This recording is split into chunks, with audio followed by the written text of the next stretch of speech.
भारत में कोविड-19 के मामलों में लगातार गिरावट आ रही है। 21 दिसंबर 2022 की सुबह 8 बजे केंद्रीय स्वास्थ्य एवं परिवार कल्याण मंत्रालय के जारी आंकड़ों के मुताबिक पिछले 24 घंटे के दौरान देश में 131 नए मामले सामने आए। इसमें पहले 20 दिसंबर को 112 नए मामले सामने आए थे, जबकि 19 दिसंबर को 135 नए मामले मिले थे। 1 नवंबर को 1046 नए मामले दर्ज किए गए थे। आंकड़ों के लिहाज से भारत में अब सक्रिय मामलों की दर 0.01% है, जबकि रिकवरी रेट 98.8% पर पहुंच चुका है। हर रोज कोरोना मरीजों के मिलने की सूची में भारत फिलहाल 51वें नंबर पर है। भारत में अभी 4,527 कोरोना मरीजों का इलाज चल रहा है और एक्टिव केस के मामले में भारत दुनिया में अभी 90वें स्थान पर है।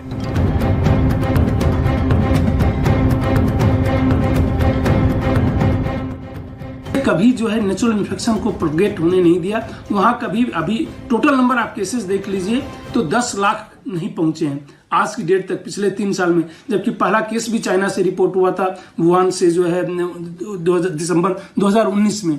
तो इसकी पूरी संभावना है कि जहां जहां भी इन्फेक्शन नहीं हुआ है वहां पे होगा, और चाइना में इन्फेक्शन नहीं हुआ है, इसलिए केसेस वहां बढ़ने की पूरी संभावना है, क्योंकि रिस्ट्रिक्शन वहां अब खत्म हो चुके हैं।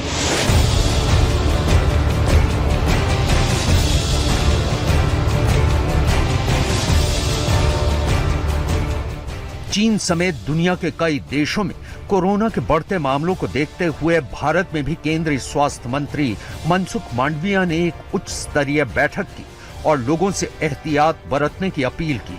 भारत सरकार ने कोरोना के नए वेरिएंट की जांच के लिए पॉजिटिव मामलों की जीनोम सीक्वेंसिंग फिर से शुरू कर दी है।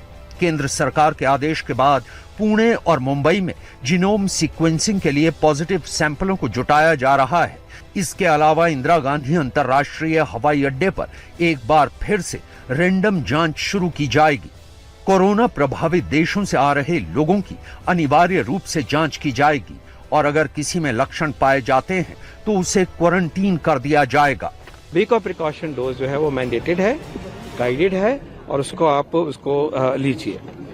अगला पॉइंट ये आता है कि हमें इसके अलावा भी जनरल प्रिकॉशंस लेनी है, जो कि कोविड अप्रोप्रिएट बिहेवियर की बात हम करते हैं।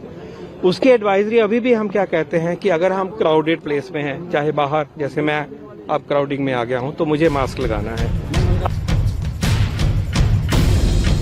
हेल्थ एक्सपर्ट्स का मानना है कि चीन में लॉकडाउन हटाने के बाद से हालात बेकाबू हो गए हैं और जिस तेजी से चीन में कोरोना फैलता जा रहा है वो तस्वीर डराने वाली है। चीन सरकार का कहना है कि वो कोरोना की बढ़ती रफ्तार को रोकने के लिए हर मुमकिन कदम उठा रही है, लेकिन जो चीन कोरोना की पहली 2 लहरों पर काबू पा लेने का दावा कर रहा था, आज वो कोरोना के ओमिक्रॉन BF.7 वेरिएंट के आगे लाचार नजर आ रहा है।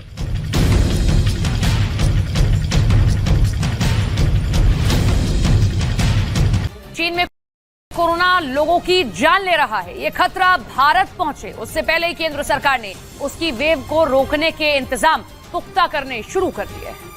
हमें केयरफुल रहना है, और उस केयरफुलनेस में सबसे महत्वपूर्ण जो बात आती है, द स्ट्रैटेजी, सिस्टमैटिक स्ट्रैटेजी, वो आती है जो हमारा सर्वेलेंस सिस्टम है, उसके कई पहलू हैं। भारत में कोविड-19 के मामलों में लगातार गिरावट आ रही है।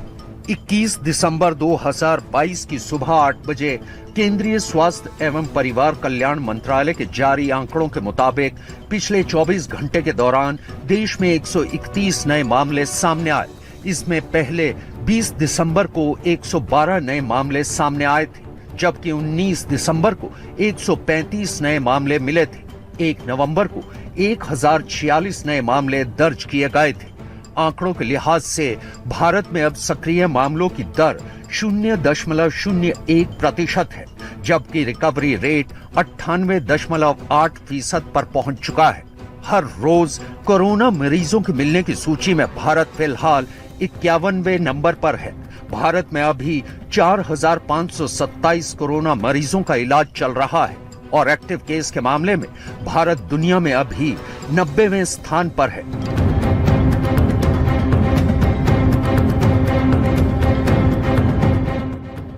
कभी जो है नेचुरल इन्फेक्शन को प्रोपगेट होने नहीं दिया। वहां कभी अभी टोटल नंबर आप केसेस देख लीजिए तो 10 लाख नहीं पहुंचे हैं आज की डेट तक पिछले 3 साल में, जबकि पहला केस भी चाइना से रिपोर्ट हुआ था, वुहान से जो है दिसंबर 2019 में। तो इसकी पूरी संभावना है कि जहां जहां भी इन्फेक्शन नहीं हुआ है वहां पे होगा, और चाइना में इन्फेक्शन नहीं हुआ है, इसलिए केसेस वहां बढ़ने की पूरी संभावना है, क्योंकि रिस्ट्रिक्शन वहां खत्म हो चुके हैं।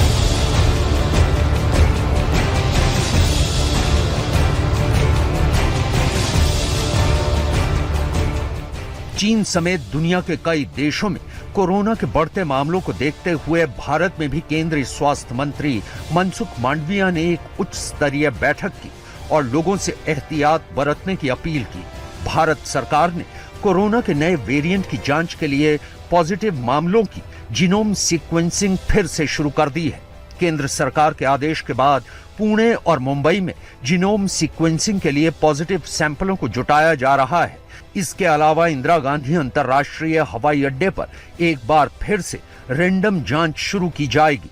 कोरोना प्रभावित देशों से आ रहे लोगों की अनिवार्य रूप से जांच की जाएगी और अगर किसी में लक्षण पाए जाते हैं तो उसे क्वारंटीन कर दिया जाएगा।